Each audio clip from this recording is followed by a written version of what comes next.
নমস্কার, সবাই ভালো আছেন তো?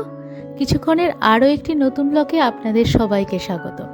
আজ রবিবার, আর আজ বাঙালির পাতে মাংস তো থাকতেই হবে। তা না হলে মাংস না হলে যেন রবিবারটা ঠিক জমে না। আর আজ আমি আপনাদের সাথে বাঙালির মাংস খাওয়া নিয়ে অনেক গল্প করব। চলুন শুরু করা যাক। আমি এখানে 1 কিলো মতন মুরগির মাংস নিয়েছিলাম।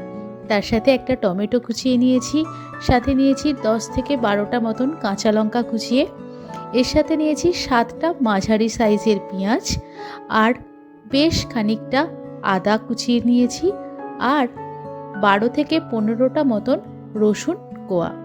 ব্যাস এই কয়েকটা জিনিস নিয়েই রান্নাটা শুরু করা যাক। এখানে কড়াটা গরম করতে দিয়ে আমি বেশ খানিকটা সাদা তেল নিয়েছি, এই ধরুন প্রায় 2 কাপ মতন, কারণ মাংসটা অনেকটা, তাই তেলটাও একটু বেশি নিয়েছি। এর উপর তেলটা একটু গরম হয়ে গেলে এখানে দিয়ে দিচ্ছি 3টে শুকনো লঙ্কা আর কিছুটা গোটা গরম মশলা। এই নিয়ে রান্নাটা শুরু করি, আর তার সাথে সাথে গল্পটাও। জানেন, আমরা বাঙালিরা এখন যেমন মুরগির মাংস আর খাসি বা পাঁঠার মাংস খেতে ভীষণ পছন্দ করি, বেশ কয়েক বছর আগে পর্যন্ত মুরগির মাংসটার এত বেশি প্রচলন না থাকলেও আজ থেকে বেশি দিন নয়, 500 থেকে 1000 বছর আগেও বাঙালি নাকি শামুক, বক, সজারু, এমনকি সারস পাখির মাংসও খেত। তারপর আস্তে আস্তে এই সব খাবারগুলো বাঙালির খাদ্য তালিকা থেকে ক্রমশ কমতে শুরু করে, কারণ অবশ্যই ব্রাহ্মণ্য এবং চিকিৎসাশাস্ত্র, এই দুটো কারণে বাঙালির পাত থেকে অনেক মাংসই সরে গেলেও সেটা কিন্তু বেশিরভাগই উচ্চবিত্ত বাঙালির পাত থেকে। আচ্ছা, এখানে একটু বলে নিই, পেঁয়াজ আর আদা রসুন বেশ খানিকটা কষে নেওয়ার পর আমি এখানে দিয়ে দিলাম 1 চামচ করে লঙ্কা গুঁড়ো, হলুদ গুঁড়ো, জিরে গুঁড়ো এবং অবশ্যই ধনিয়া গুঁড়ো, আর তার সাথে দিলাম ফেটিয়ে রাখা 1 কাপ টক দই। এই সব কিছু দিয়ে আবার খানিকক্ষণ কষতে হবে।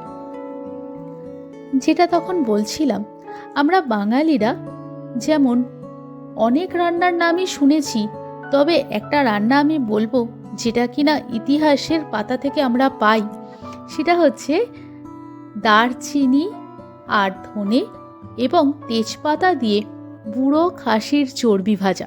শুনে কিরকম একটা লাগলো না? চোখ কপালে উঠে গেছে তো? আমারও হয়েছিল। আর এটা নাকি চাঁদ সদাগরের ছেলের বিয়েতে একদম স্টার খাবার ছিল, মানে ওই খাবারের যে মেনু তাতে একদম হিট লিস্টে ছিল এই খাবারটা। এটা কিন্তু আমার কথা নয়, দীনবংশী দাস 500 বছর আগে যে মনসা মঙ্গল কাব্য লিখে গেছেন তাতে উল্লেখ করা রয়েছে। তো সুতরাং সেই সময় বাঙালি কিন্তু অনেক রকম মাংসই খেত। আস্তে আস্তে আমরা ক্রমশ সীমিত কয়েকটা মাংসর মধ্যেই রয়ে গিয়েছি, আর মুরগির মাংসর প্রচলন আরও অনেক পরে, বিশেষ করে ইংরেজ আমল থেকে। তবে আরও একটা মাংসর খবর আমরা জানি, যেটা বাঙালি ভীষণ পছন্দ করত। আচ্ছা, এখানে একটু বলি, মাংসটা বেশ খানিকক্ষণ কষে নিলাম।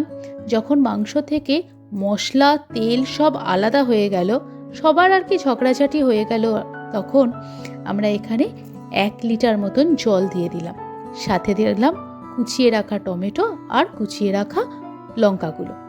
এবার এটা দিয়ে আমরা প্রায় 10 থেকে 15 মিনিট মতন ঢাকা দিয়ে লো ফ্লেমে মাংসটা সেদ্ধ হতে দেব, কারণ মাংসটা খুব ভালো করে এই সময় সেদ্ধ হয়ে যাবে আর মশলাগুলো ভেতরে ঢুকবে। চলুন গল্পে ফেরা যাক। যেটা বলছিলাম, বাঙালির কাছে হরিণের মাংস ছিল ভীষণ প্রিয়। এই কারণেই চর্যাপদে আবার কবি বলেছেন, আপনা মাংসে হরিণা বৈরী, মানে হরিণ নিজের মাংসের এত সুন্দর স্বাদের জন্যই নাকি নিজেই নিজের শত্রু। ভাবা যায় বলুন? তবে কিন্তু বাঙালি শুধু হরিণের মাংস বা ওই শামুক বক খেয়েই থাকতো না।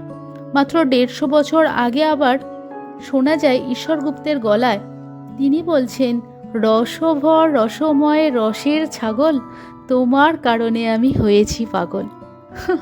মানে ছাগলের মাংসতেও আমরা পাগল হই।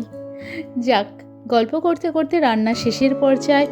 এখানে আমি একদম শেষে দিলাম বেশ খানিকটা কাসুরি মেথি, জিরে ভেজে রাখা ছিল সেটা গুঁড়ো করে, আর অবশ্যই খানিকটা ঘি। ঘি গরম মশলা আমরা সাধারণত দিই, তবে এই যে শেষের কয়েকটা জিনিস দিলাম তাতে কিন্তু তরকারিটাতে একটা অন্যরকম ফ্লেভার চলে এলো। আপনারা ট্রাই করবেন অবশ্যই বাড়িতে। আর আজকের ভিডিওটা কেমন লাগলো আমাকে কমেন্টে জানাতে ভুলবেন না কিন্তু। আপনাদের কমেন্টের অপেক্ষায় থাকলাম।